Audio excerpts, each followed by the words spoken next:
Nos andares superiores da masmorra, um confronto se desenrola. Haruka Shimomura, uma exploradora de rank E do terceiro ano da academia, se vê diante de um inimigo impossível. Um minotauro imenso, uma fera que não deveria estar nesta área, solta um rugido ensurdecedor. Incrédula, ela relata a situação, questionando como um monstro de rank A poderia estar ali implorando por reforços. Enquanto fala, a fera esmaga o punho no chão de pedra perto dela, lançando destroços. Seus olhos se arregalam em choque com o poder da criatura. Ela avança, atingindo o braço do minotauro com sua lâmina, mas o ataque não surte efeito. A fera apenas rosna, com sangue escorrendo da ferida superficial. Haruka reca horrorizada, percebendo que o que deveria ser uma simples corrida de treinamento se transformou em uma luta por sua própria vida. Sua mente volta para suas aspirações. Ela é uma exploradora que luta em masmorras, e o dia de hoje era para ser nada mais do que um treino leve depois da escola. Agora, enfrentando um minotauro de rank A que apareceu do nada, um único e aterrorizante pensamento cruza sua mente: é assim que ela morre? Mas o desespero rapidamente se transforma em determinação. Jogada no chão, ela se recusa a morrer aqui. Ela pensa em sua mãe, que desapareceu no abismo da masmorra quando ela era apenas uma criança. Motivada pelo desejo de vê-la novamente, ela jura sobreviver e voltar para casa, custe o que custar. Em outro lugar, nas profundezas das passagens rochosas da masmorra, um homem se agita. Encoberto por um pano branco esfarrapado, seu cabelo escuro cai sobre um rosto marcado por uma fina cicatriz no nariz. Seus sentidos captaram algo. Ele olha para a boca escancarada de uma caverna escura. Um cheiro incomum emana dela, um que ele acha incrível. É esse cheiro que atraiu sua atenção. Enquanto isso, a luta de Haruka atingiu seu ponto de ruptura. Pressionada contra uma parede, ela luta para conter a fera, sua força se esvaindo. Ela clama desesperadamente, perguntando-se onde estão os reforços, percebendo que está em seu limite absoluto. Seu pé escorrega. Com um rugido final e triunfante, o Minotauro ergue seu machado massivo, preparando-se para desferir o golpe mortal. Haruka só pode assistir aterrorizada, aceitando que seu fim chegou. Nesse preciso momento, uma voz calma corta o caos. Aí está você. O homem do manto esfarrapado está na entrada da câmara, com a mão repousando perto do cabo de sua espada. Ele chegou. Ele parou sobre a fera caída, o cheiro de sua morte preenchendo o ar.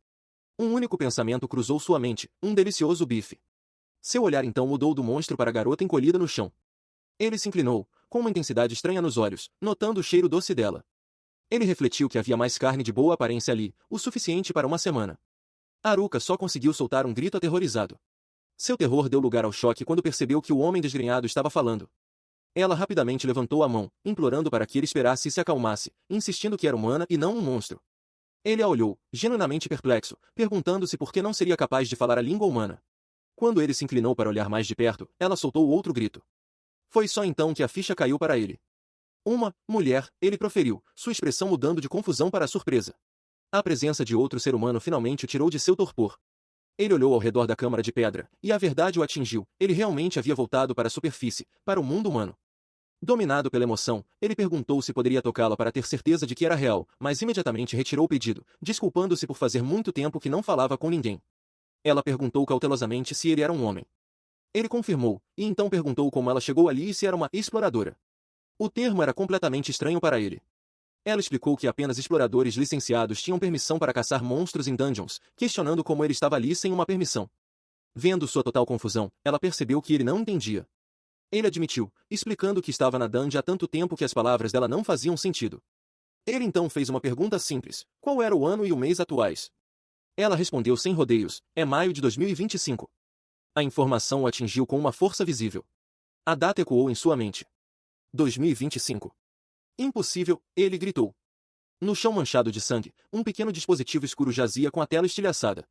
Ele agarrou a cabeça em descrença, percebendo a implicação, ele esteve preso na dungeon por 20 anos. Haruka observava, perplexa com sua reação extrema. Enquanto isso, na sede de suporte a exploradores do distrito de Tóquio, uma operadora assistia a cena se desenrolar em um grande monitor. Na tela, o homem entrava em parafuso, lamentando que agora estava na casa dos 30, sem nunca ter dado seu primeiro beijo. Ele era um velho agora, lamentava. A mulher que olhava para a tela, a irmã de Haruka, murmurou que também não conseguia acreditar. A imagem estava muito granulada para confirmação, mas uma coisa era clara, havia uma pessoa não autorizada dentro da dungeon. De sua posição na sede de suporte aos exploradores, ela exige saber o status da equipe de resgate.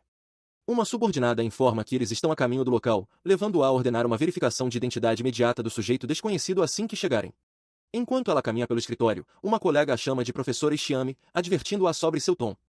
Ao fundo, outro funcionário expressa preocupação com a família da garota, imaginando o que aconteceria se ela se ferisse. A conversa é interrompida por uma atualização. A garota está segura, tendo sido resgatada por um homem não identificado. A colega que havia falado com ela momentos antes observa que o o homem está dizendo não faz sentido, aumentando a confusão. Ao ouvir que sua irmã, Haruka, esteve em perigo, a expressão da professora Ishiyama endurece com determinação. Ela anuncia que também irá para o local. Enquanto isso, nas profundezas da masmorra, Haruka caminha ao lado de seu salvador, Inui. Ela explica que se perdeu enquanto era perseguida pelo Minotauro, o que o leva a perguntar se ela estava perdida. Ela agradece a ajuda dele, mas depois pergunta, hesitante, quando foi a última vez que ele tomou banho, observando que ele cheira um pouco. Inui, surpreso, responde que não existe banho na masmorra. Atrapalhada, Haruka muda rapidamente de assunto, afirmando que estão quase de volta à superfície. Enquanto caminham, ela pergunta se realmente se passaram 20 anos. Inui confirma sombriamente que deve ser, se o ano for 2025, uma realidade que ele acha tão difícil de acreditar quanto ela. O caminho deles de repente se abre para uma caverna enorme e escura, revelando um vasto e tranquilo lago subterrâneo diante de uma estrutura de pedra ornamentada. Inui olha maravilhado, surpreso por encontrar tal coisa neste lugar. À beira da água, Haruka se desculpa, admitindo que não deveria ter comentado sobre o cheiro dele. Ela lhe oferece um sabonete líquido que tem consigo. Levando as palavras dela a sério, Inui concorda em se lavar, perguntando se por acaso ela tem algum sabão. Ele então entra na água fria e escura do lago subterrâneo, finalmente capaz de lavar a sujeira de 2 décadas. Ele passa uma pequena lâmina por seu cabelo emaranhado, achando frustrante que, embora se sinta com 18 anos por dentro, seu corpo foi devastado pelo tempo. Com movimentos determinados, ele começa a cortar as longas e embaraçadas mechas. Enquanto isso, em um carro que acelera pela cidade, a professora Ishiyama olha pela janela com um sentimento de realização sombria, pensando consigo mesma que finalmente conseguiu. Seus pensamentos viajam de volta ao ano de 2005. Um jovem herói, encapuzado e determinado, está diante de um portal giratório com runas gravadas. Ele se prepara, sabendo que esta é a última chance. Se ele falhar em derrotar o Rei Demônio desta vez, significará o fim da humanidade.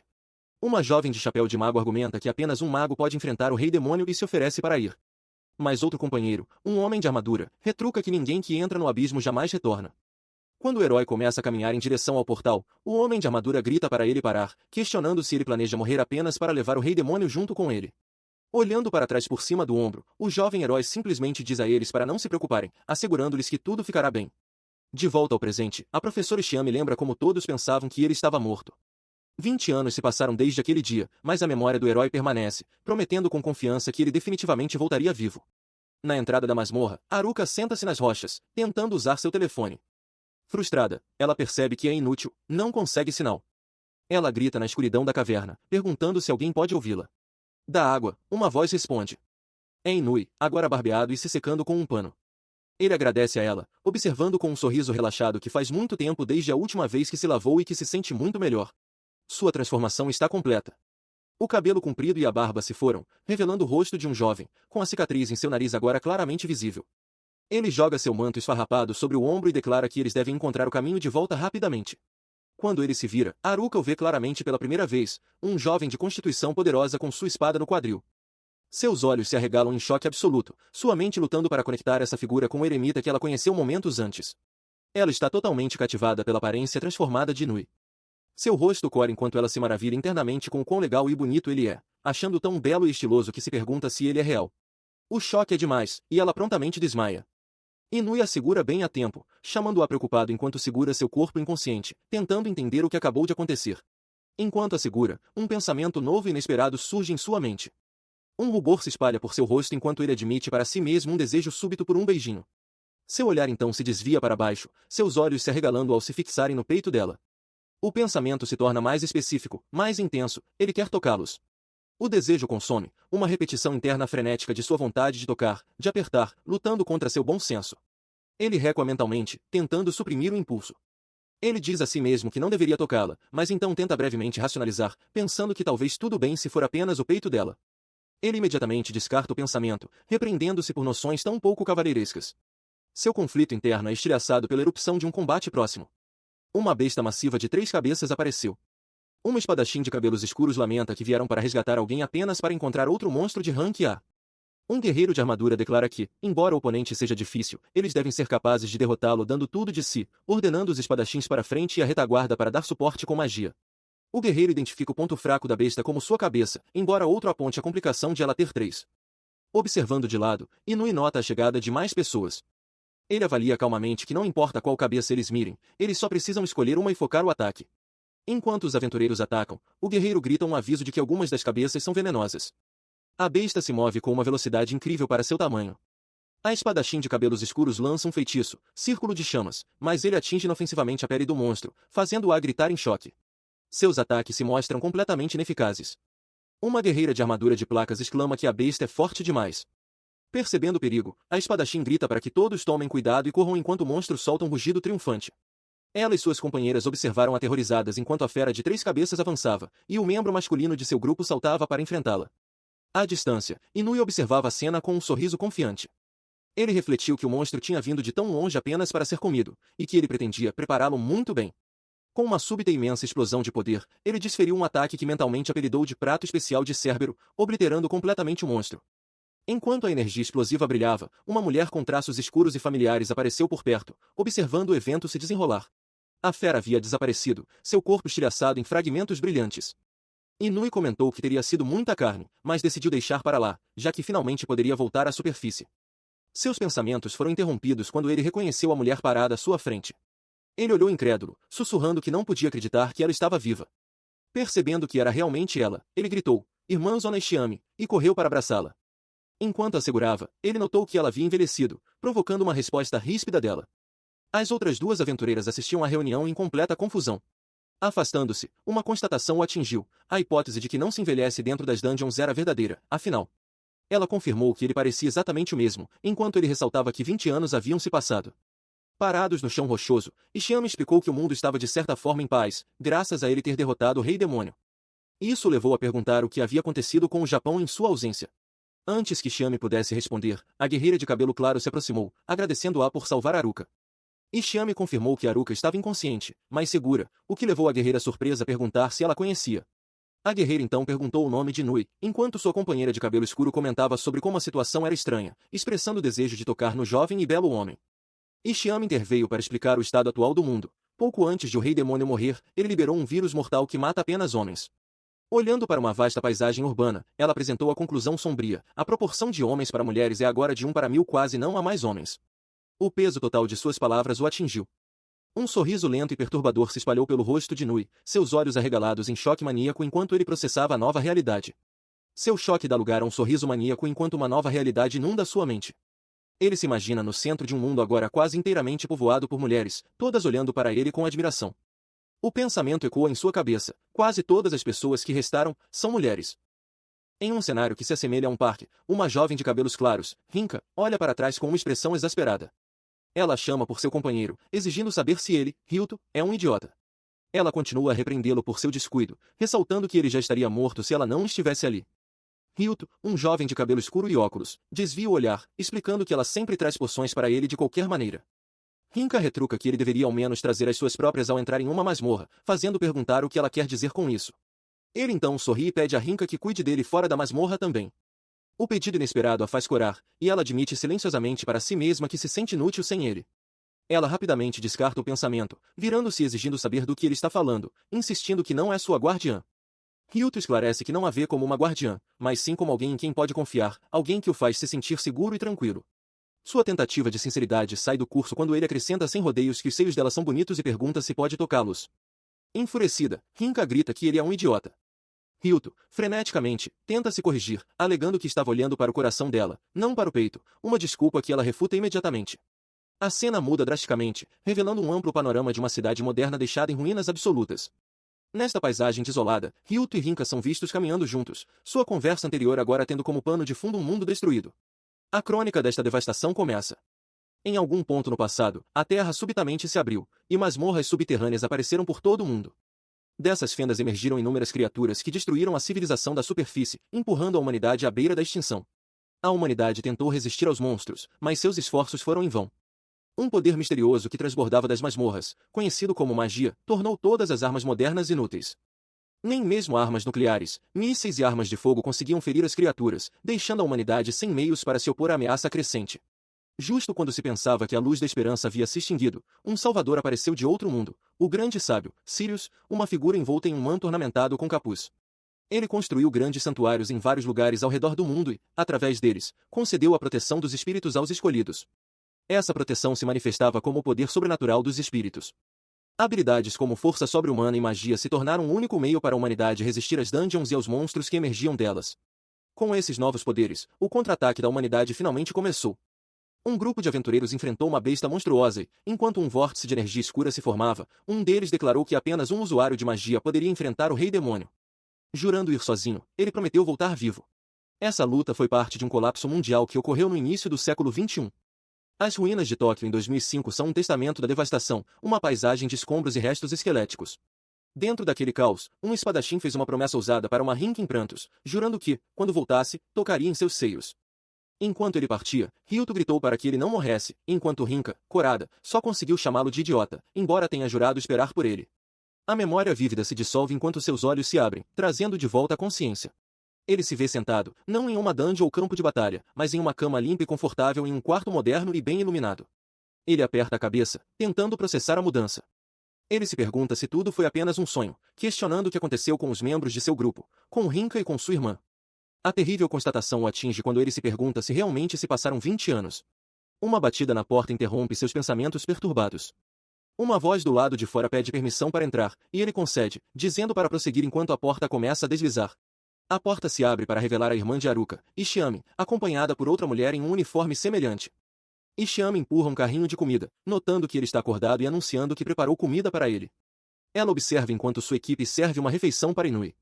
Uma das atendentes oferece a ele sopa de miso e, quando ele agradece, ela fica internamente nervosa, maravilhada com sua voz profunda e sua presença real.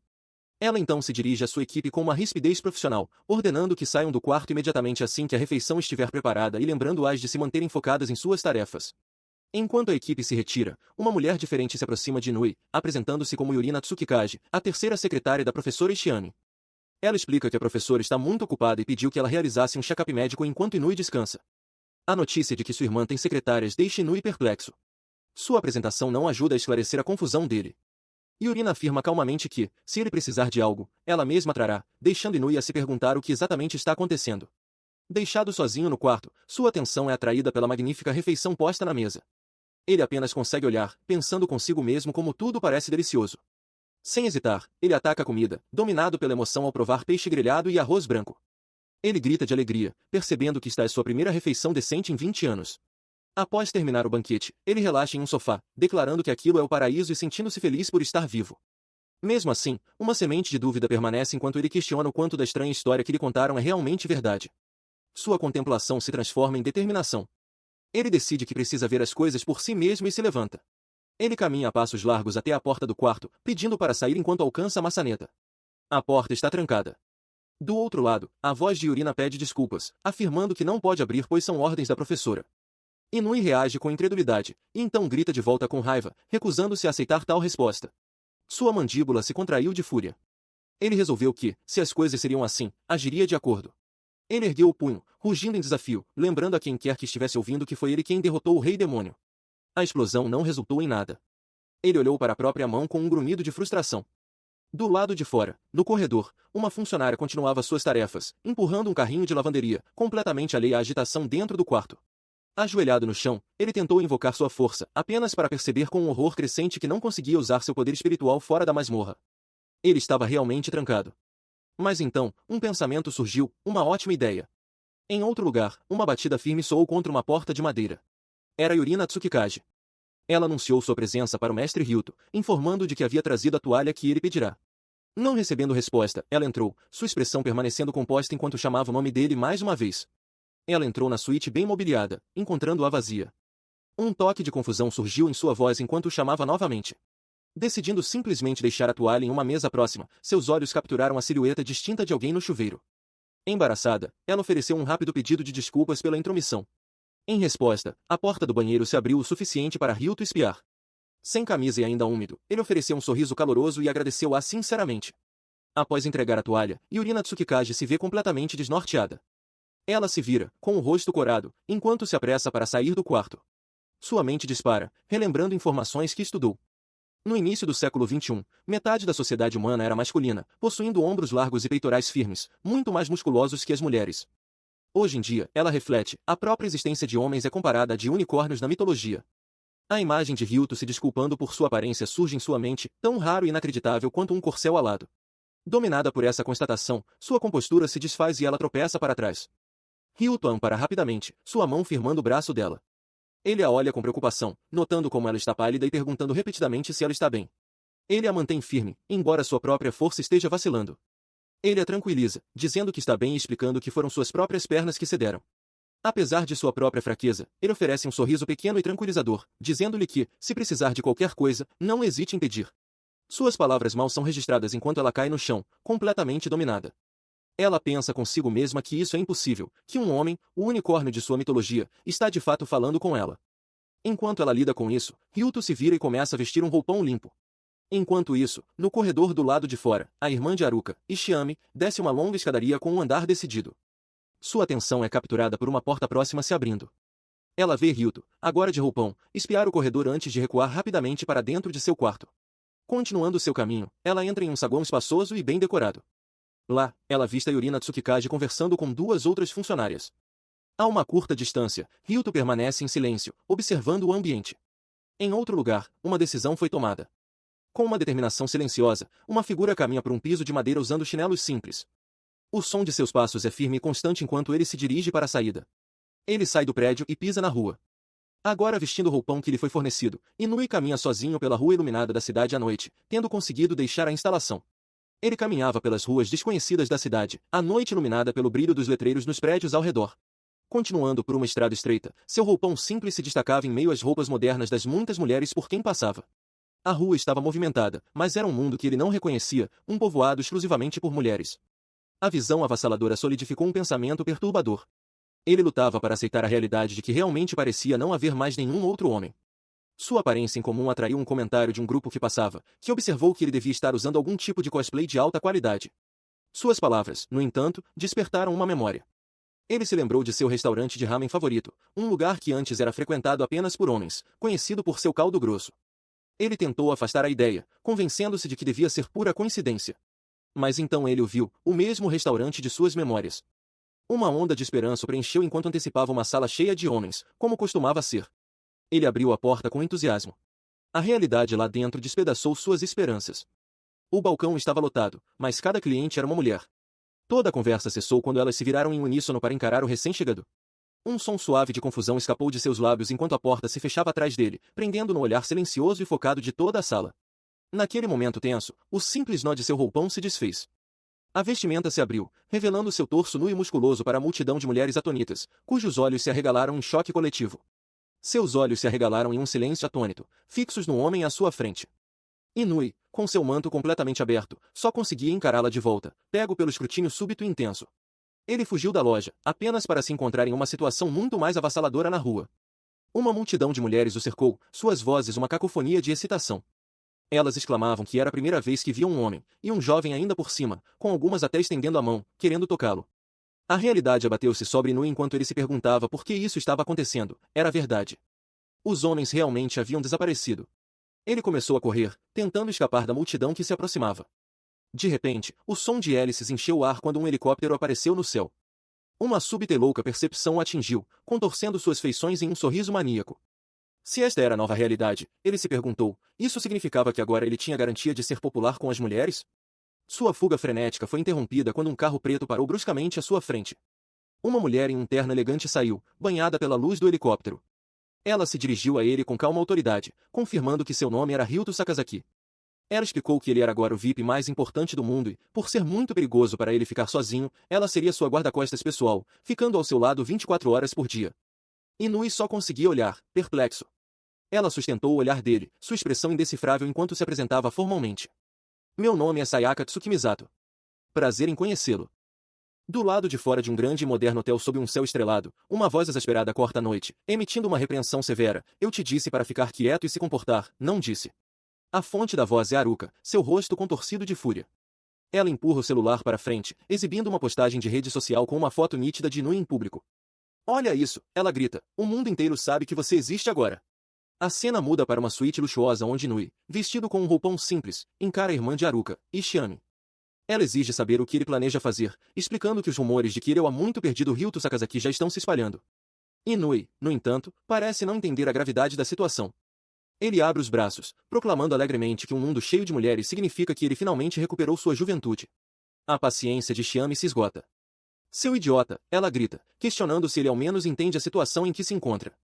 Ela então gesticula para uma mulher em um terno preto elegante ao seu lado, apresentando-a formalmente. A partir deste dia, a senhora Tsukimi será sua oficial de proteção e guarda pessoal. Inui recua com a sugestão. Uma guarda, ele protesta, insistindo que não precisa de uma. Ele argumenta que, mesmo que uma vez tenha derrotado um rei demônio, fora da masmorra, ele é apenas um cara normal. A expressão de Xiame endurece. Ela o informa que a senhora Tsukimi tem treinamento militar especial e estará grudada nele 24 horas por dia, avisando-o para nem pensar em tentar nada estranho. Ela finaliza com um ponto arrepiante: seu orgulho de guerreiro não vai parar uma bala. Inui só consegue rosnar de frustração. A ideia de ficar preso a uma guarda 24 horas por dia deixa Inui visivelmente desconfortável. Vendo a reação dele, Xiame sorri e pergunta se ele já está pensando em algo indecente.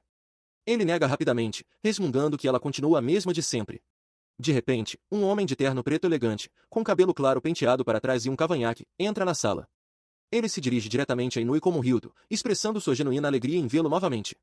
Com um sorriso confiante, ele se pergunta em voz alta se a própria masmorra se cansou dele e finalmente o expulsou. Ele se aproxima, colocando uma mão familiar no ombro de Inui. Inui, no entanto, o encara com uma expressão vazia e confusa. Quem é você? Ele pergunta, sem reconhecer o homem. A postura confiante do homem se desfaz. Ele agarra Inui pelo roupão, sua voz cheia de incredulidade e raiva. Ele exige saber como Inui pôde esquecê-lo depois de 20 anos, lembrando de que lutaram lado a lado, arriscando suas vidas. Uma memória relampeja de uma versão mais jovem e de armadura do homem lutando contra esqueletos, enquanto a mente de Inui luta para identificá-lo, questionando se este é Shojin Gema. Ele encarou o homem à sua frente, tentando processar a alegação. Shojin Gema explicou que sobreviveu à pandemia que dizimou a maioria dos homens devido a um sistema imunológico forte. Para provar sua nova posição, ele apresentou uma carteira de identidade, identificando-se como um membro do governo. Inui só conseguiu proferir um chocado. O quê? Antes que pudesse compreender totalmente, a mulher que acompanhava Shojin, Tsukimi, acrescentou que também era legisladora pelo mesmo partido político. A revelação atingiu Inui com uma força imensa.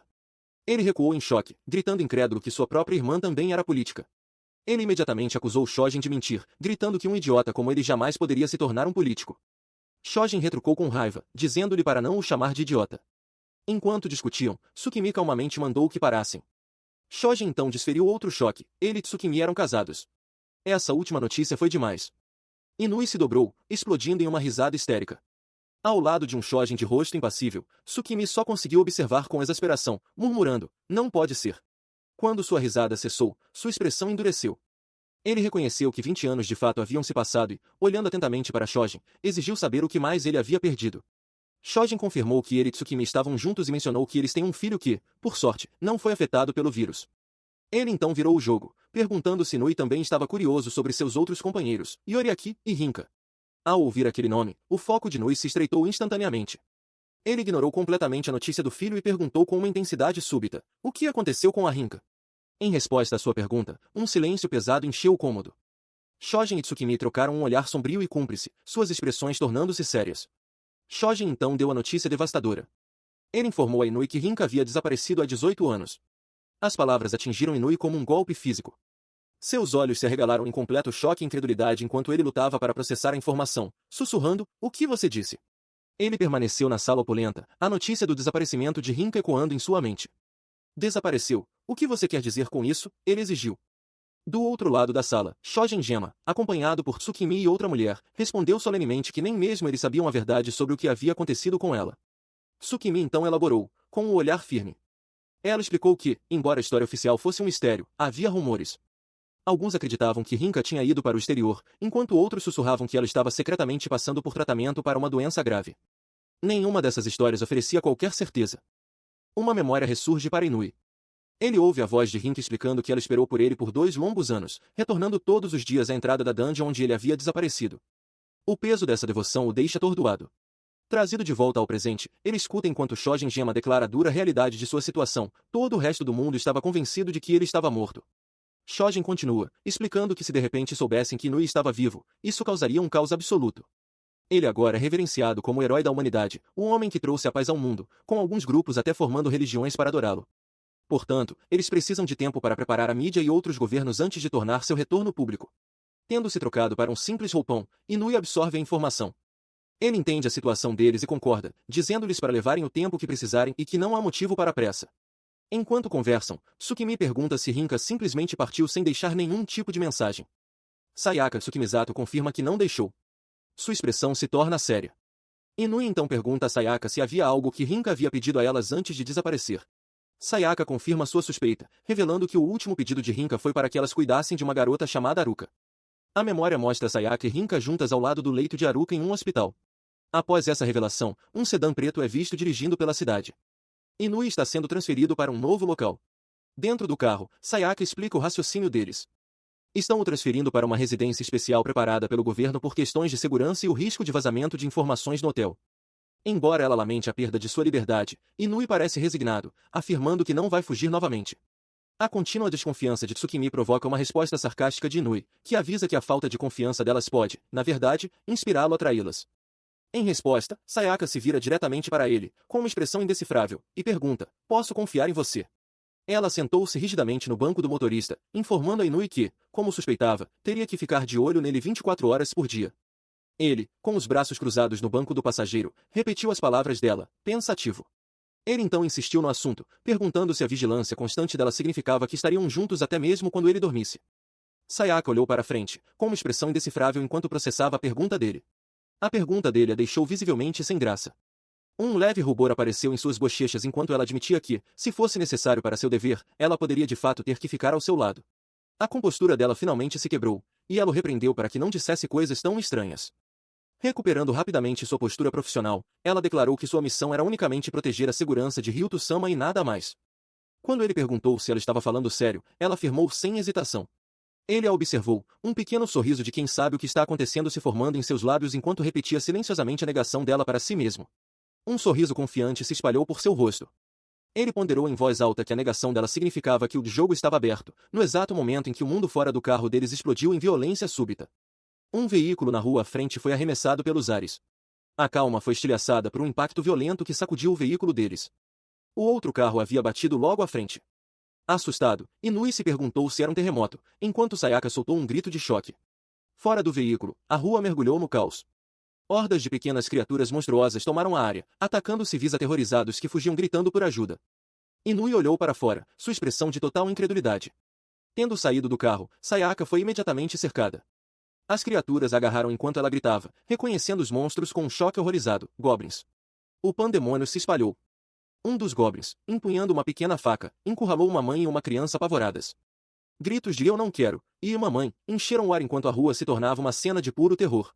Enquanto uma das criaturas avança, um jovem com o que parece ser um uniforme escolar a intercepta com um chute potente no peito, gritando para que ela o receba.